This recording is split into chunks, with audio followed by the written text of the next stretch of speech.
한국이 러시아를 이겼습니다. 바로 북극에서요. 42년간 쇄빙선을 설계한 저는 크렘린 직통 전화를 받는 순간 귀를 의심했습니다. 노르웨이가 우리를 버렸습니다. 한국을 선택했습니다. 이거 오류 아닙니까? 다시 확인하십시오. 하지만 바렌츠의 훈련 결과는 같았습니다. 한국 3배 속도, 러시아 완패, 60년 북극 지배자가 정말 한국에게 졌습니다. 더 충격적인 건 그 다음이었습니다. 저는 그날 아침도 평소처럼 출근했습니다. 무르만스크 북극함대 본부 설계국. 제가 42년째 일하는 곳이죠. 창밖으로 보이는 땀 안에 얼어붙은 바다, 정박해 있는 거대한 쇄빙선들, 이 풍경을 보며 저는 항상 자부심을 느꼈습니다. 제 이름은 니콜라이 페트로프.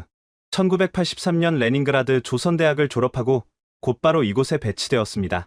소련이 무너지고 러시아가 되었지만 북극에서 우리의 지배력은 변하지 않았죠. 오히려 더 강해졌습니다. 제가 설계한 쇄빙선들은 전설이 되었습니다. 야말 7만 5천 마력의 괴물, 시비리 60메가와트 원자로 2개를 품은 거인, 그리고 최신작 아르크티카 3m 얼음을 시속 이노트로 깨며 전진하는 북극의 황제. 오전 9시 정각 제 책상 위에 빨간 전화기가 울렸습니다. 이 전화는 특별합니다. 크렘린 직통이죠. 42년 동안 이 전화가 울린 건 5번뿐이었습니다.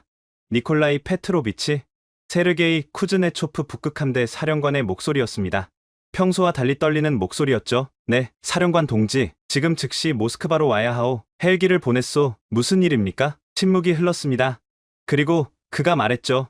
노르웨이가 배신했소. 우리가 아니라 한국을 선택했다오. 저는 잠시 그 말을 이해할 수 없었습니다. 노르웨이 스발바르 연구기지 프로젝트는 우리가 따놓은 밥이었습니다. 15억 달러 규모의 차세대 쇄빙 연구선 건조 사업. 노르웨이는 항상 우리 쇄빙선을 사용했고 이번에도 당연히 우리가 수주할 거라 확신했죠. 한국이라뇨? 하나오션 말입니까? 그렇소. 어제 오슬로에서 계약서에 서명했다오. 저는 웃음이 나왔습니다. 말도 안 되는 소리였으니까요. 사령관 동지, 한국은 쇄빙선이 아라오노 하나뿐입니다. 그것도 겨우 7,000톤짜리 연구선이죠. 우리 아르크티카는 33,000톤입니다. 어떻게 그들이... 니콜라이 사령관이 제 말을 끊었습니다. 한국이 제시한 스펙을 봤소. 1.5m 두께, 얼음을 시속 5노트로 연속 파쇄. 연료 효율은 우리보다 40% 높고 건조 기간은 4년. 우리는 보통 7년 걸리지 않소? 저는 전화기를 꽉 쥐었습니다. 불가능한 수치였습니다. 조작된 정보일 겁니다. 한국이 그런 기술을 가지고 있을 리 없습니다. 그렇게 생각하고 싶지만 노르웨이 북극위원회가 직접 검증했다오. 라르스 안데르센 의장이 서명했소. 라르스 안데르센, 그를 저도 잘 압니다. 30년간 북극을 연구한 노르웨이 최고 전문가죠. 그가 거짓 데이터에 서명할 리 없습니다.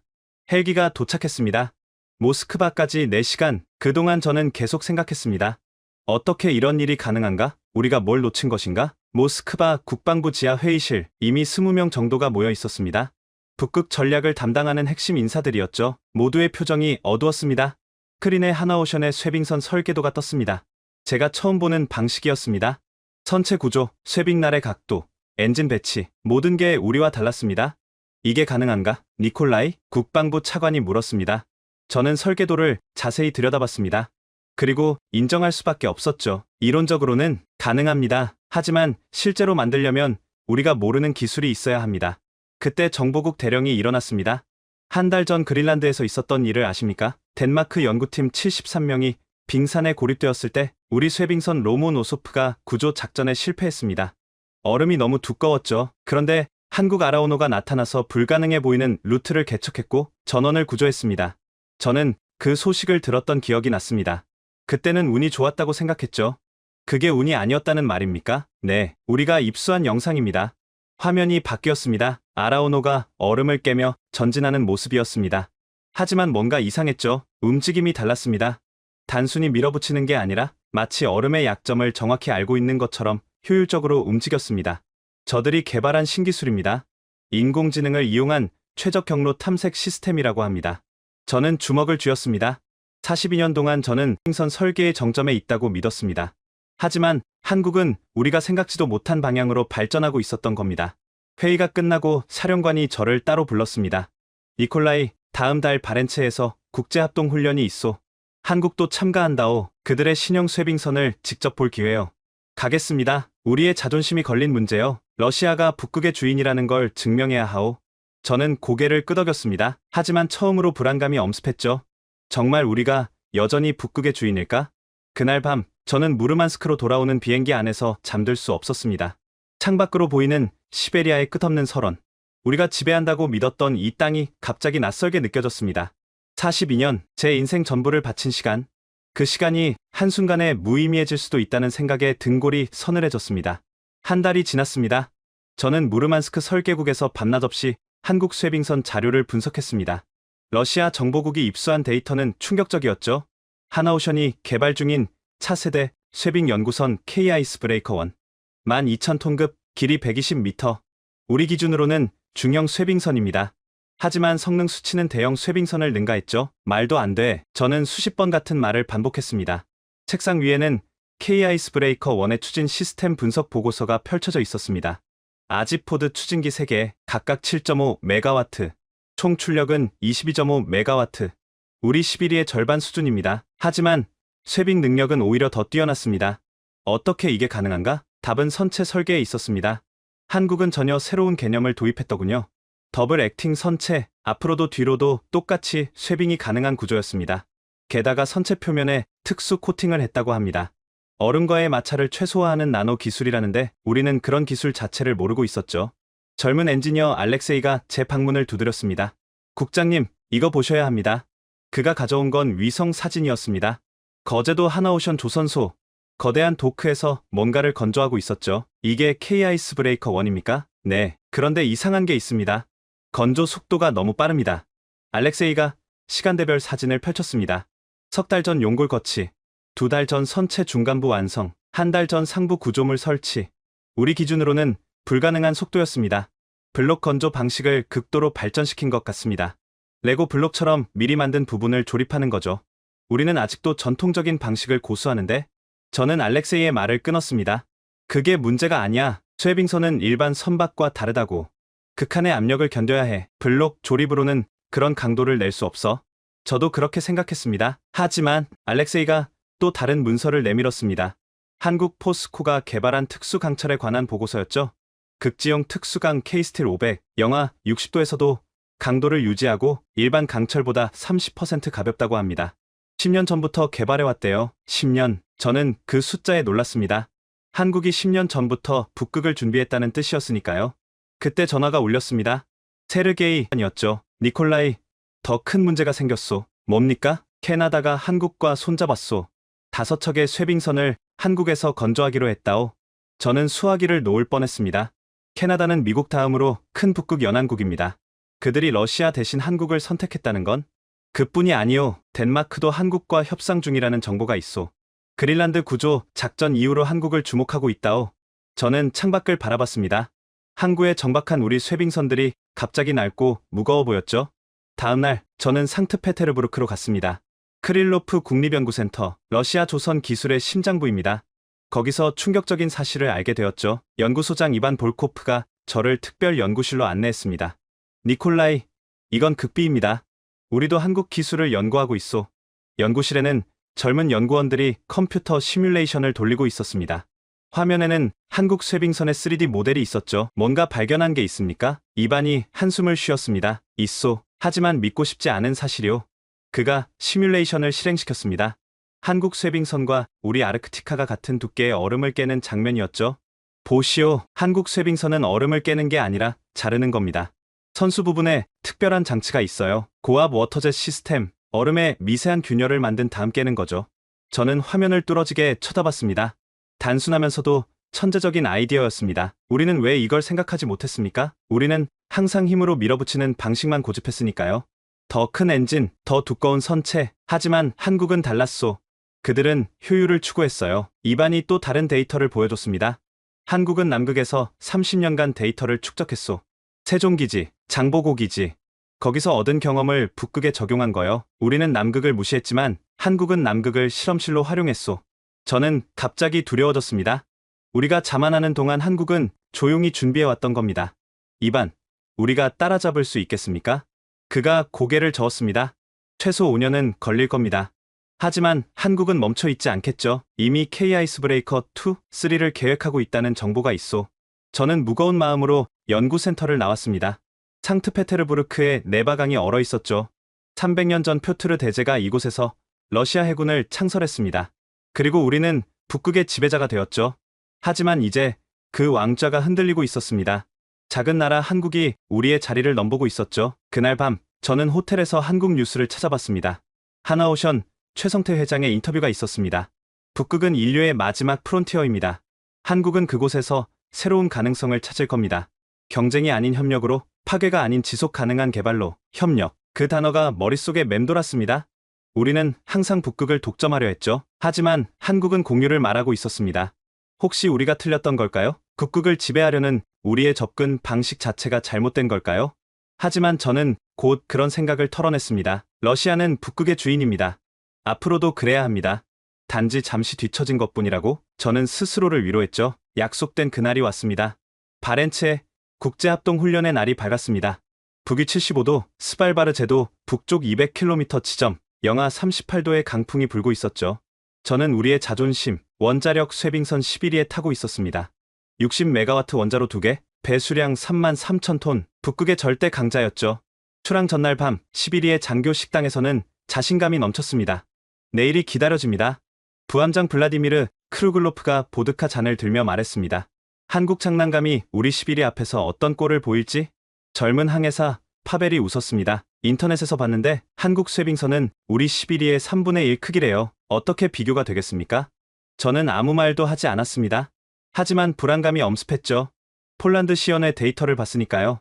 저기 보입니다. 다음날 아침 갑판 위에 수병이 외쳤습니다. 수평선 너머로 선박들이 나타나기 시작했죠. 미국 해안경비대 폴라스타, 캐나다 루이 S 생로랑, 핀란드 폴라리스.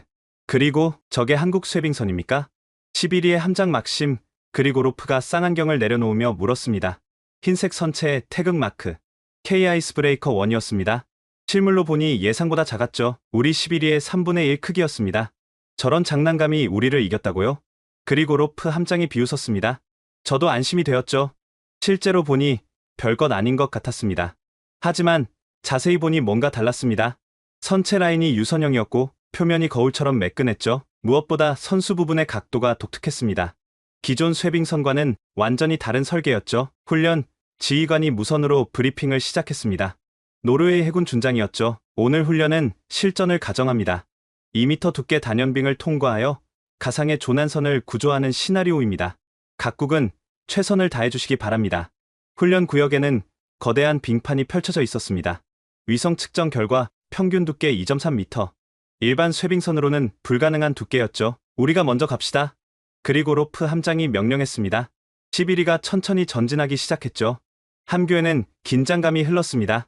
저는 레이더 화면을 주시하며 다른 나라 쇄빙선들의 움직임을 관찰했습니다. 미국, 캐나다, 핀란드 선박들은 대기 중이었죠. 모두가 러시아의 시범을 지켜보고 있었습니다. 전속 전진, 쿠르릉, 쿠르릉. 거대한 원자로가 굉음을 내며 75,000 마력을 뿜어냈습니다. 11위의 뱃머리가 얼음에 올라탔죠. 그리고 자체 중량으로 얼음을 부수기 시작했습니다. 콰직, 콰직. 2m 두께의 얼음이 깨지면서 거대한 얼음 조각들이 옆으로 밀려났습니다. 장관이었죠. 이게 러시아의 힘이었습니다. 11위 함교에는 자부심이 가득했습니다. 역시 11위입니다. 파벨이 환호했습니다. 이 정도 얼음은 아침 식사 전 운동이죠. 30분 동안 500m를 전진했습니다. 시속 1노트, 2m 얼음치고는 나쁘지 않은 속도였죠. 보셨습니까? 이게 진짜 쇄빙선입니다. 그리고 로프 함장이 자랑스럽게 말했습니다.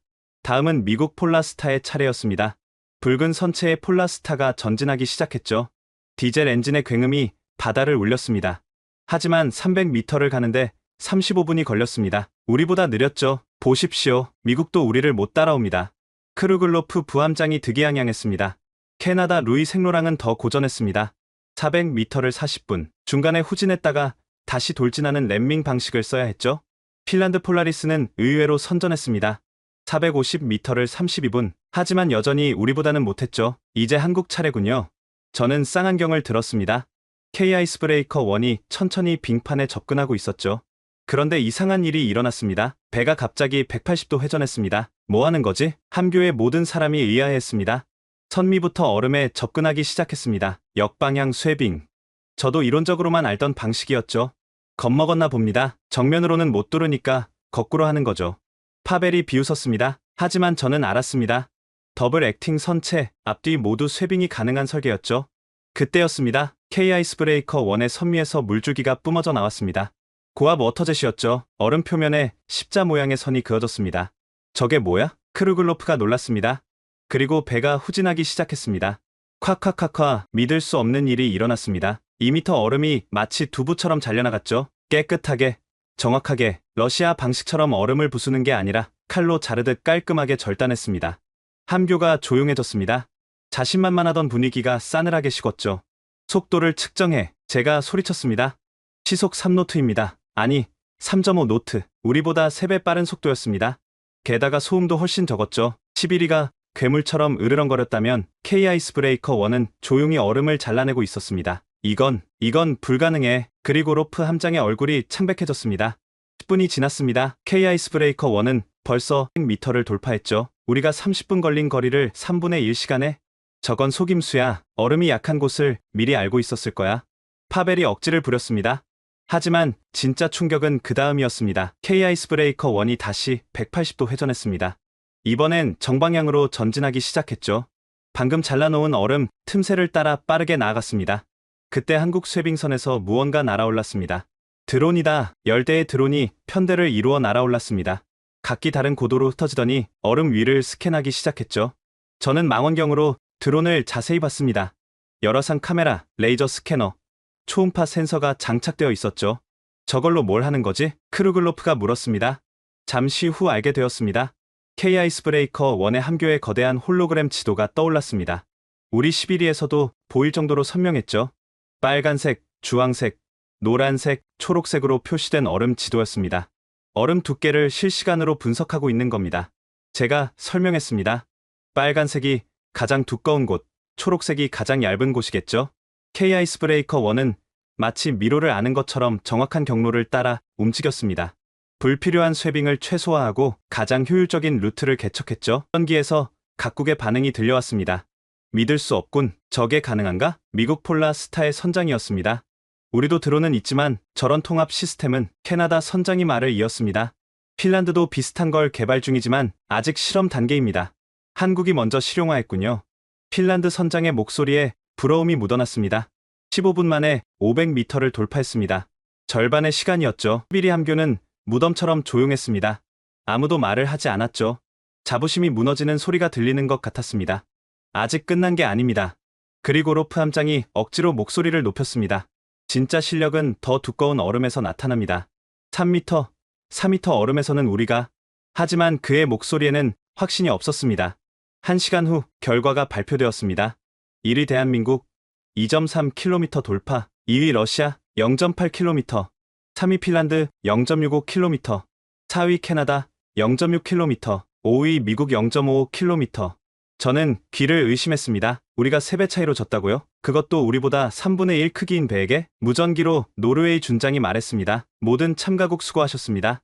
특히 한국팀의 혁신적인 기술에 찬사를 보냅니다. 그때 한국 쇄빙선에서 무전이 왔습니다. 11위, 여기는 K 아이스 브레이커 1입니다. 훌륭한 시범 감사합니다. 러시아의 전통적 쇄빙 기술에서 많이 배웠습니다. 정중한 인사였지만 승자의 여유가 느껴졌죠. 저는 갑판으로 나갔습니다. 차가운 북극 바람이 얼굴을 때렸습니다. K 아이스 브레이커 1이 유유히 항해하고 있었습니다. 작지만 강한 배, 마치 다윗이 골리앗을 이긴 것 같았죠. 훈련이 끝난 후 국제 합동 만찬이 있었습니다. 스발바르 롱이어르비엔의 호텔이었죠. 연회장 입구에서 각국 대표들이 모여 이야기하고 있었습니다. 저는 그들의 대화를 엿들었죠. 한국이 게임 체인저네요. 미국 메들린 프로스트 대령이 말했습니다. 우리도 한국과 협력을 논의 중입니다. 캐나다도 마찬가지입니다. 이미 쇄빙선 5척 건조 계약을 협상하고 있죠. 유럽연합도 움직이고 있습니다.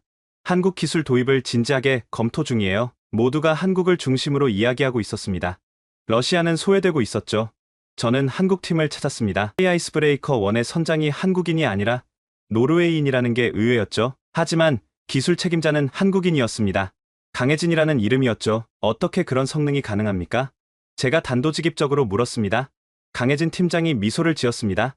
비밀이 아닙니다. 저희는 남극에서 30년간 배웠습니다. 세종기지, 장보고기지, 아라오노. 실패도 많았죠. 하지만 그 실패가 저희를 가르쳤습니다. 하지만 기술적으로, 이건 보여드릴 수 있습니다. 그가 태블릿을 꺼냈습니다. 아이스 브레이커 1의 실시간 데이터였죠. 인공지능이 매 순간 수만 가지 경로를 계산합니다. 얼음 두께, 해류, 바람, 선박 상태, 모든 변수를 고려해서 최적의 경로를 찾죠. 저희는 이걸 아이스 내비게이터라고 부릅니다. 화면에는 복잡한 알고리즘과 그래프가 나타났습니다. 드론에서 수집한 데이터는 0.1초마다 업데이트됩니다. 슈퍼컴퓨터가 실시간으로 분석하죠. 마치 체스를 두듯이 십수 앞을 내다보며 움직입니다. 저는 화면을 보며 탄식했습니다. 우리는 여전히 선장의 경험과 직관에 의존하는데 한국은 인공지능을 활용하고 있었던 겁니다. 하지만 가장 중요한 건 철학의 차이입니다. 강 팀장이 계속 말했습니다. 러시아는 얼음과 싸우죠. 정복하려 합니다. 하지만 저희는 얼음과 대화합니다. 이해하려고 하죠. 그래서 더 효율적일 수 있는 겁니다. 그때 미국 해안경기대에 매들린 프로스트 대령이 다가왔습니다. 강 팀장님, 인상적이었습니다. 우리도 한국과 협력하고 싶습니다. 언제든 환영입니다. 저는 옆에서 그 대화를 들으며 씁쓸함을 느꼈습니다. 냉전 시대에는 미국과 러시아가 북극을 놓고 경쟁했죠. 하지만 이제 한국이 새로운 플레이어로 등장한 겁니다. 만찬이 끝나고 호텔 바에서 혼자 보드카를 마시고 있는데 누군가 옆에 앉았습니다.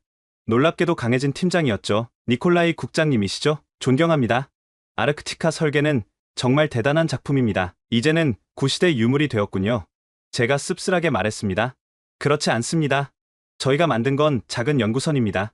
아르크티카 같은 거대한 원자력 쇄빙선은 여전히 러시아만이 만들 수 있죠. 하지만 효율은 당신들이 더 낫지 않습니까? 강 팀장이 잠시 침묵하다가 말했습니다. 각자의 강점이 있는 거죠. 러시아는 힘, 한국은 기술, 함께한다면 더 나은 미래를 만들 수 있지 않을까요? 저는 그를 쳐다봤습니다. 진심이 느껴졌죠. 한국은 러시아를 이기려는 게 아닙니다. 함께 북극을 개발하고 싶을 뿐입니다. 북극은 너무 크고 위험해서 한 나라가 독점할 수 없으니까요. 그날 밤 저는 오랫동안 생각했습니다. 42년간 저는 러시아가 북극의 유일한 주인이어야 한다고 믿었습니다. 하지만 정말 그래야만 할까요? 창밖으로 북극의 오로라가 춤추고 있었습니다. 초록빛 커튼이 하늘을 가로지르며 장관을 이루었죠. 오로라는 누구의 것도 아닙니다. 모두가 함께 보는 거죠. 북극도 그래야 하는 걸까요? 시비리로 돌아가는 길, 저는 함교에서 우리 선원들의 대화를 들었습니다. 한국 쇄빙선, 정말 대단하더군요. 인정하기 싫지만 우리보다 앞서 있어요. 드론하고 인공지능, 우리도 개발해야 하지 않을까요? 젊은 선원들은 이미 변화를 받아들이고 있었습니다. 9세대만 과거에 집착하고 있는 거였죠. 저는 무르만스크로 돌아가면 보고서를 써야 했습니다. 진실을 써야 했죠. 한국이 우리보다 앞서 있다는 인정하기 싫은 그 진실을. 바렌츠의 훈련이 끝나고 일주일 후 저는 상트페테르부르크 해군성 건물로 긴급 소집되었습니다. 러시아 북극전략위원회 특별회의였죠. 회의실에 들어서자 무거운 분위기가 느껴졌습니다. 세르게이 쿠즈네초프 북극함대 사령관, 국방부 차관, 에너지부 장관, 로스아톰 회장, 러시아 북극 정책을 결정하는 최고위층이 모두 모여 있었습니다. 니콜라이 페트로비치, 세르게이 사령관이 저를 불렀습니다. 목소리에 분노가 서려 있었죠. 바렌츠의 굴욕을 설명하시오. 저는 심호흡을 하고 입을 열었습니다. 한국이 새로운 기술을 개발했습니다. 인공지능 기반 경로 탐색, 고압 워터젯 쇄빙, 나노 코팅 선체. 변명이 아니라 해결책을 듣고 싶소. 국방부 차관이 테이블을 쳤습니다. 유엔이 북극 자원 개발권을 논의하고 있소. 지금까지 우리가 유리했던 건 최강의 쇄빙 능력 때문이었어. 그런데 한국이 나타나서 판을 뒤집고 있다고. 에너지부 장관이 문서를 펼쳤습니다. 더 큰 문제가 있습니다. 야말 LNG 프로젝트 아시죠? 북극 최대 천연가스 개발 사업입니다. 운송을 위해 쇄빙 LNG선 15척이 필요한데 대우조선이 입찰에 참여했습니다. 한국 조선소가요? 네, 그들이 제시한 조건을 보십시오. 건조 기간 3년, 유지 보수 20년 보장. 우리 즈베즈다 조선소는 5년에 10년 보장밖에 못합니다. 회의실이 술렁였습니다.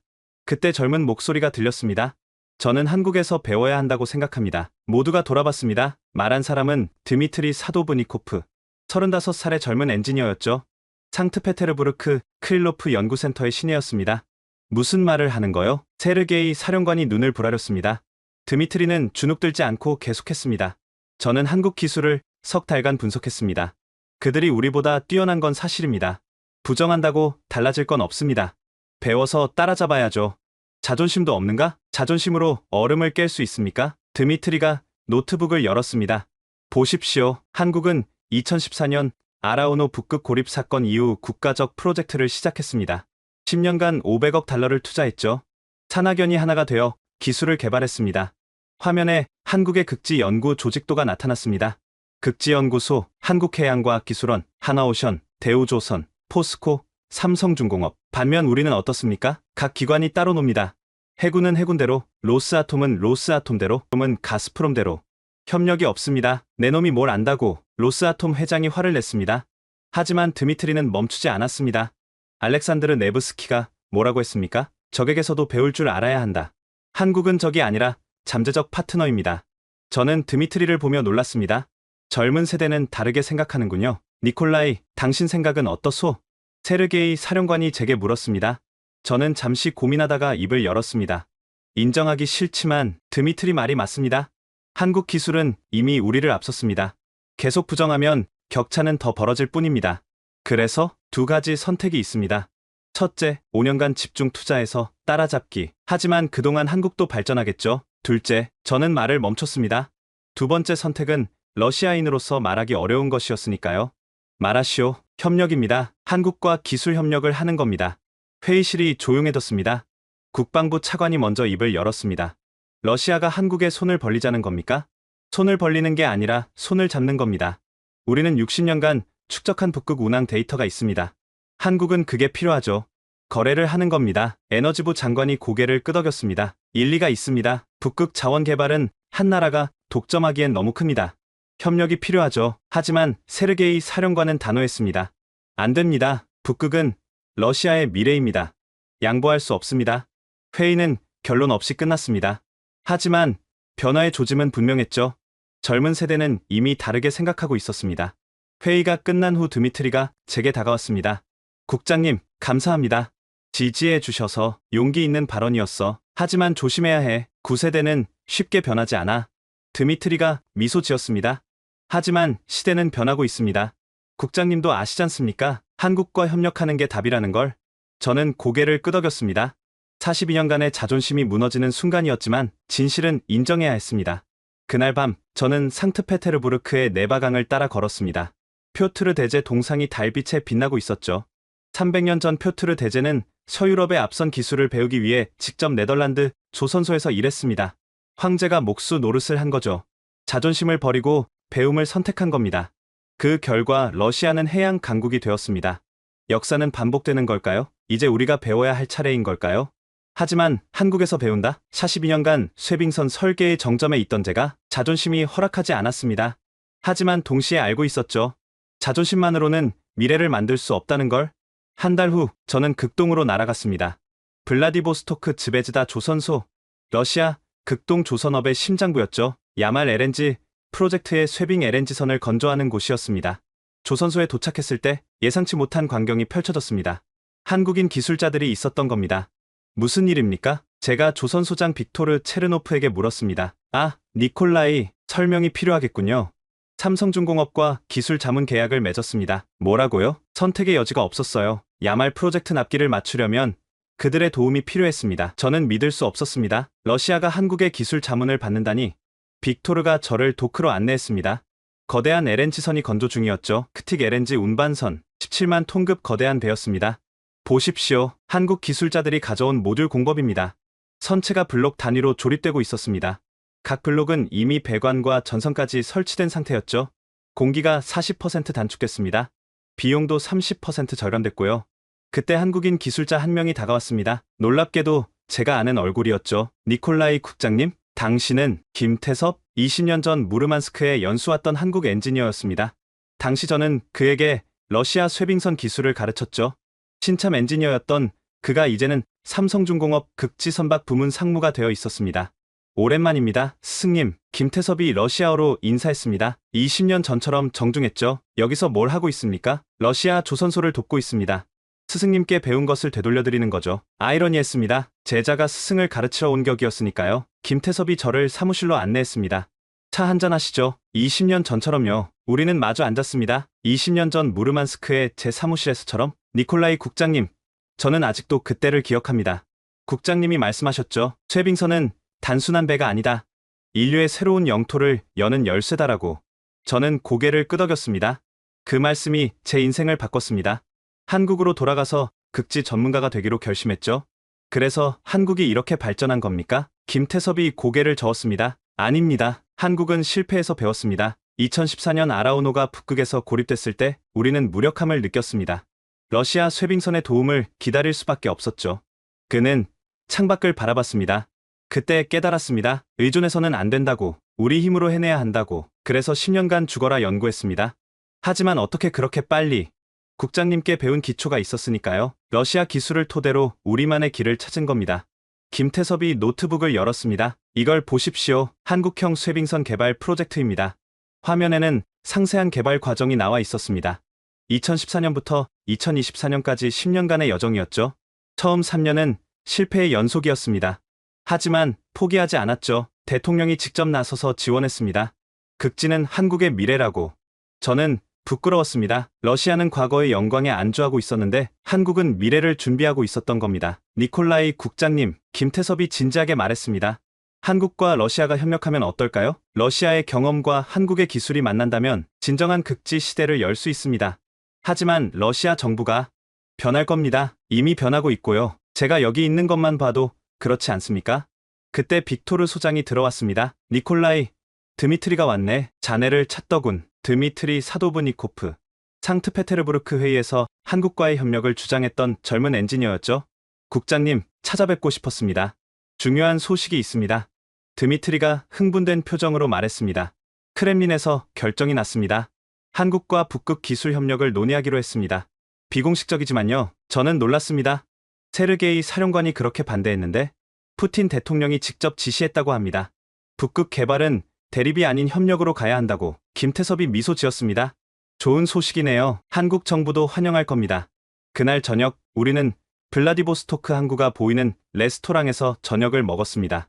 러시아인과 한국인이 한 테이블에 앉아 미래를 논의했죠. 20년 전 스승과 제자였는데 이제는 동료가 되었네요. 김태섭이 보드카 잔을 들었습니다. 아직 제가 배울 게 많습니다. 제가 겸손하게 말했습니다. 하지만 진심이었죠. 드미트리가 말했습니다. 국장님, 한국 거제도에 가보셨습니까? 아니, 기회가 없었어. 보십시오. 하나오션 조선소를요.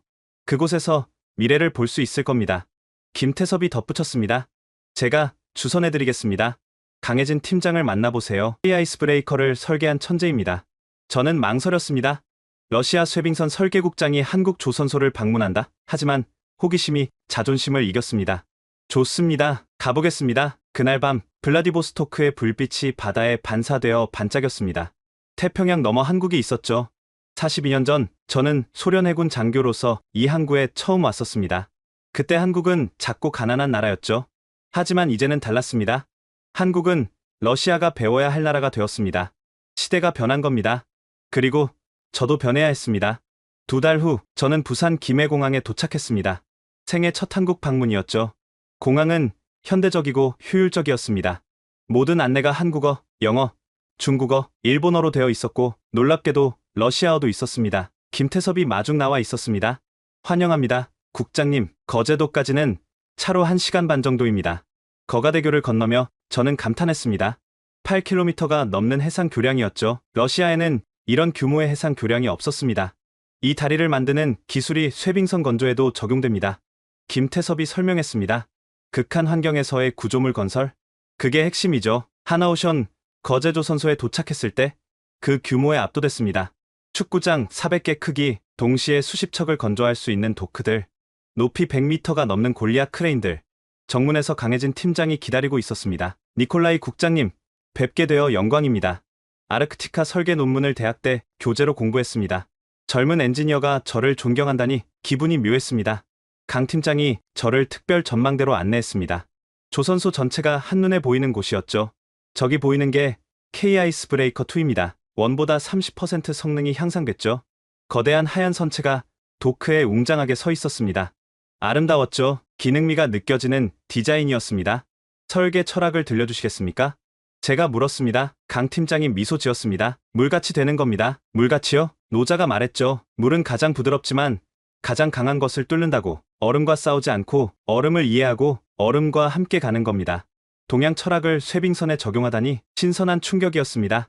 강 팀장이 저를 설계실로 안내했습니다. 수십 명의 젊은 엔지니어들이 컴퓨터로 작업 중이었죠. 평균 연령이 32살입니다. 모두 극지 전문가들이죠. 한 엔지니어가 시뮬레이션을 보여줬습니다. 북극해 전체를 3D로 모델링한 것이었죠. 해류, 기온, 얼음 두께, 바람, 모든 데이터가 실시간으로 반영되고 있었습니다. 이 데이터는 어떻게 얻었습니까? 30년간 남극에서 수집한 겁니다.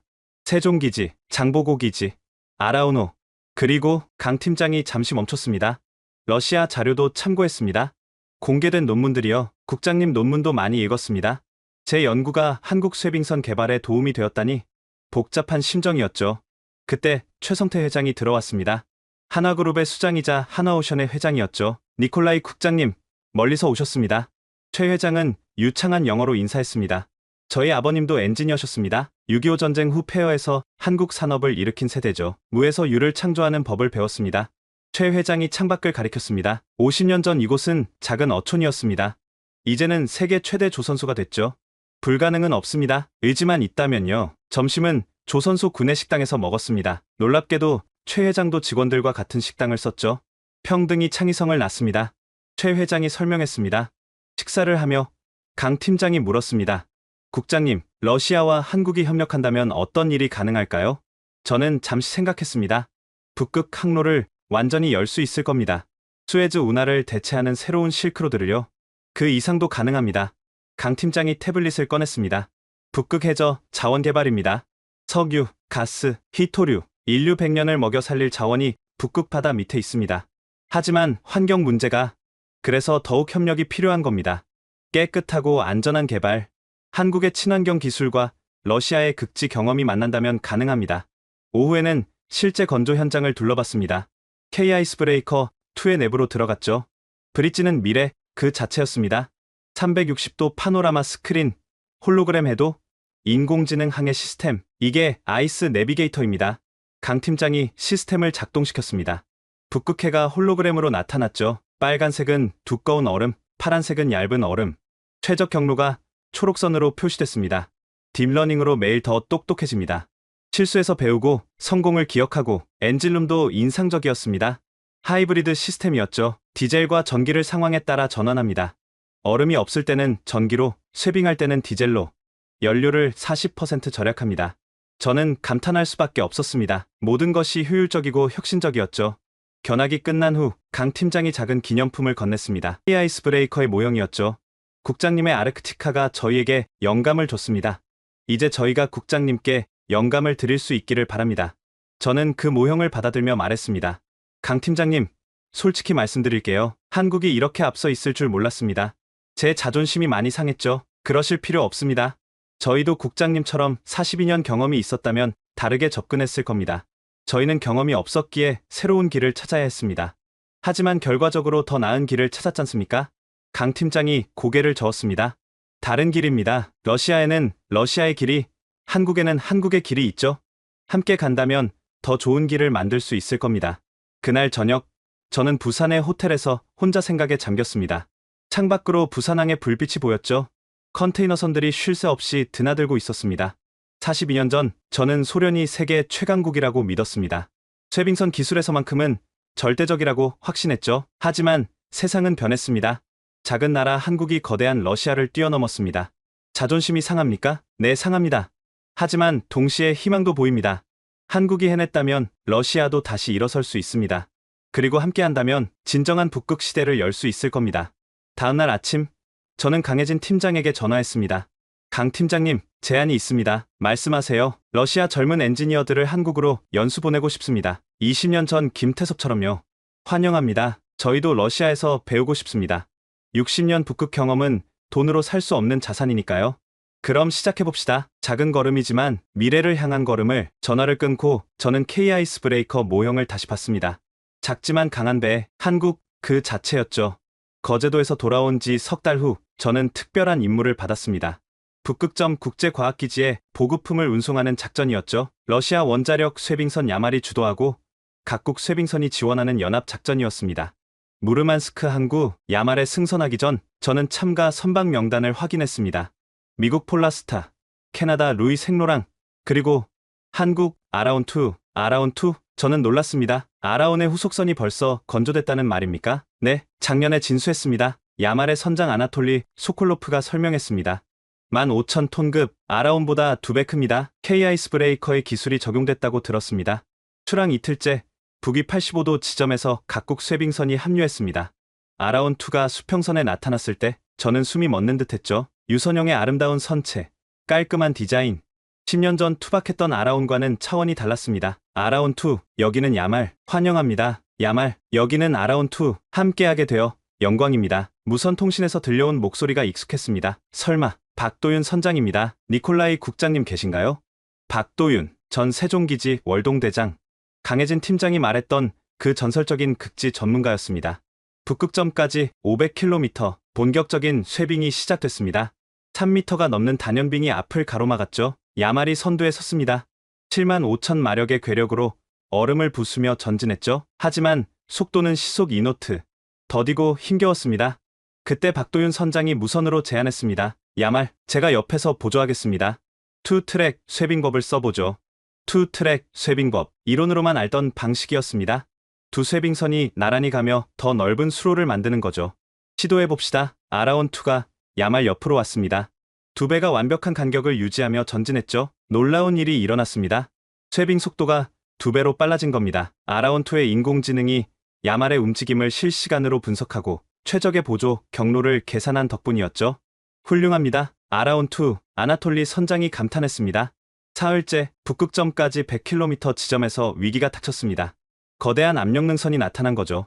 10m 높이로 솟은 얼음 산맥이었습니다. 우회해야 합니다. 미국 폴라 스타의 선장이 말했습니다.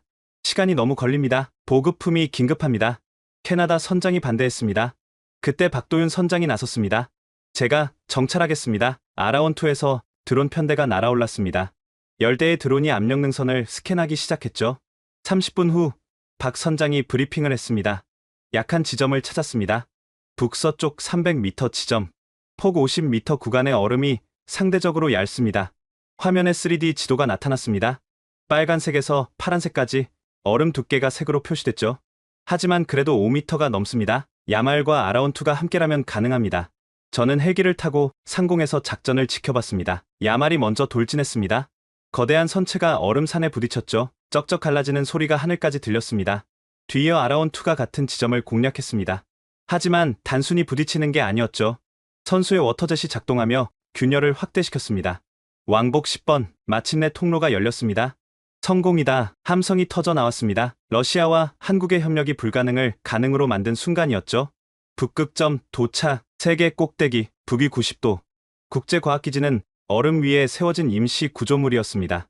15개국 100명의 과학자가 기후변화를 연구하고 있었죠. 보급품을 하역하는 동안 저는 박도윤 선장을 만났습니다. 50대 중반의 단단한 체구, 눈빛에 극지 30년의 경험이 서려 있었죠. 니콜라이 국장님 뵙게 되어 영광입니다. 아르크티카 설계, 정말 대단한 작품입니다. 아라온2도 훌륭합니다. 한국이 이렇게 발전할 줄 몰랐습니다. 박 선장이 먼 곳을 바라봤습니다. 끝없는 얼음 바다가 펼쳐져 있었죠. 1988년 제가 처음 남극 세종기지에 갔을 때가 생각납니다. 한국은 극지 후진국이었죠. 러시아, 중국, 일본에 의존했습니다. 그가 미소 지었습니다. 특히 러시아에 많이 배웠습니다. 미르니 기지, 보스토크 기지. 러시아 대원들이 많이 도와줬죠. 그래서 이렇게 발전한 겁니까? 배웠기 때문이 아닙니다. 절박했기 때문입니다. 박 선장이 저를 쳐다봤습니다. 국장님, 한국은 자원이 없습니다. 석유 한 방울 안 납니다. 그래서 미래를 봐야 했습니다. 북극이 열리면 자원과 항로를 확보할 수 있죠. 그래서 10년간 준비한 거군요. 30년입니다. 남극에서 시작했으니까요. 그날 저녁, 과학기지 식당에서 각국 대표들이 모였습니다. 보드카와 위스키, 소주가 테이블에 올랐죠. 아나톨리 선장이 건배사를 했습니다. 북극은 누구의 것도 아닙니다. 모두의 것입니다. 오늘 우리가 증명했듯이 협력할 때 더 강합니다. 모두가 잔을 들었습니다. 식사 후 저와 박 선장은 기지 밖으로 나왔습니다. 북극의 백야, 태양이 지평선 위를 빙빙 돌며 지지 않았죠. 국장님, 제안이 있습니다. 말씀하세요. 내년에 한러 합동 북극 탐사를 하면 어떨까요? 야말과 아라온2가 함께요. 정치적으로 복잡할 텐데 과학에는 국경이 없습니다. 기후변화 연구라고 하면 누구도 반대하지 못할 겁니다.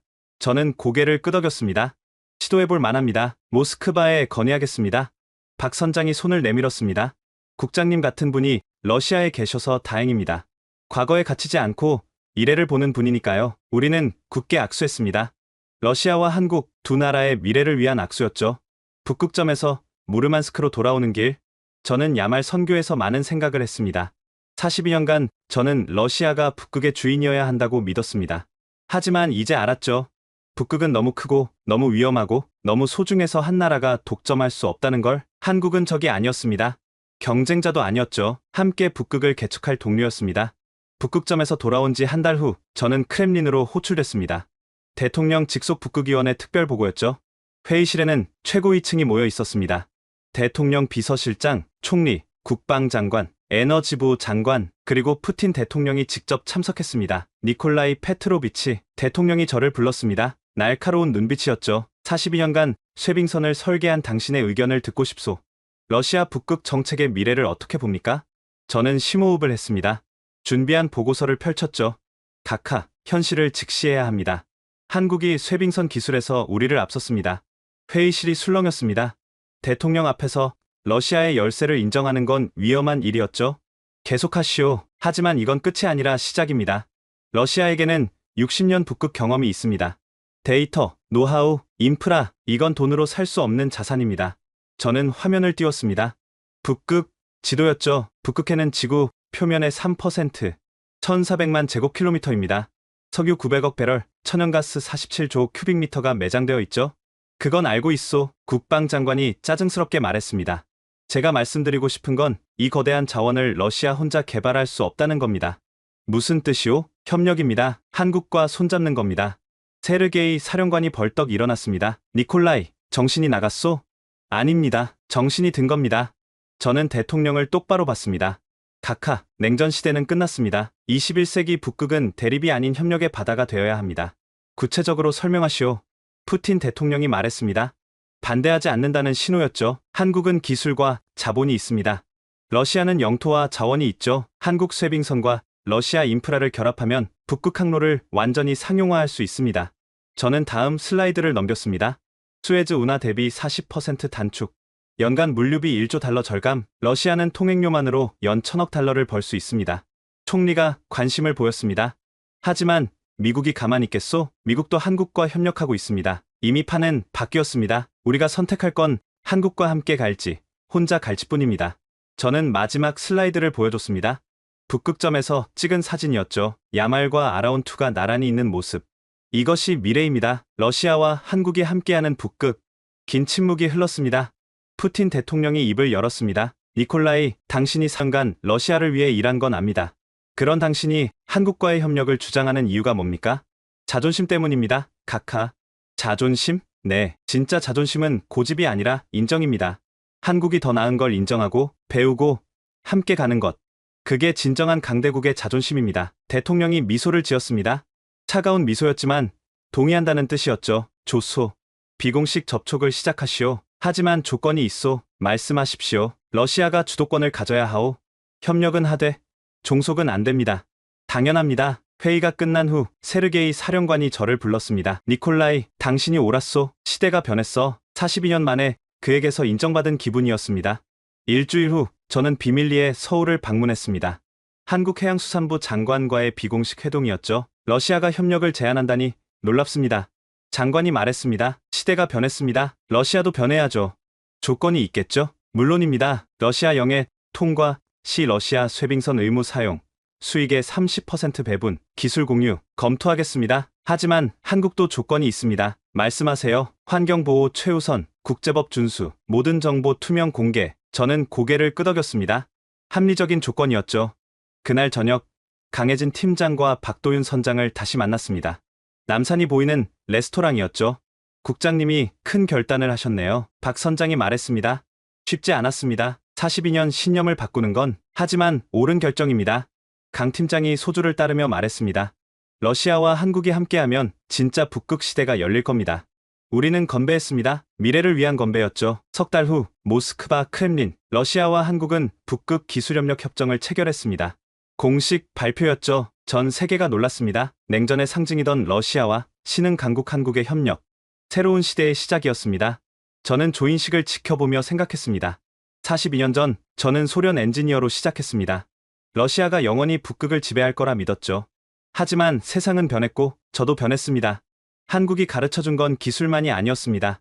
겸손, 개방, 협력, 미래를 만드는 진짜 힘이 무엇인지 배웠죠. 이제 시작입니다. 러시아와 한국이 함께 만들 북극의 미래, 얼음의 바다가 협력의 바다로 바뀌는 순간, 그리고 저 니콜라이 페트로프는 그 역사의 증인이 되었습니다. 42년간 북극의 절대 강자였던 러시아, 그들이 한국을 인정하고 손을 잡기까지 얼마나 많은 갈등과 고민이 있었는지 보셨을 겁니다. 하지만 진정한 강자는 변화를 두려워하지 않습니다. 배울 줄 알고, 인정할 줄 알고, 함께 갈 줄 아는 것. 그것이 진짜 힘이죠. 한국의 도전 정신과 러시아의 경험이 만났을 때 북극은 새로운 가능성의 바다가 될 것입니다. 지금까지 러시아 쇄빙선 설계국장 니콜라이 페트로프의 이야기 어떻게 들으셨나요? 이 이야기가 감동적이셨다면 주변에 꼭 공유해주세요. 한국이 만들어가는 놀라운 미래를 더 많은 사람들이 알 수 있도록 구독과 좋아요도 잊지 마시고요. 우리의 다음 이야기도 기대해주세요.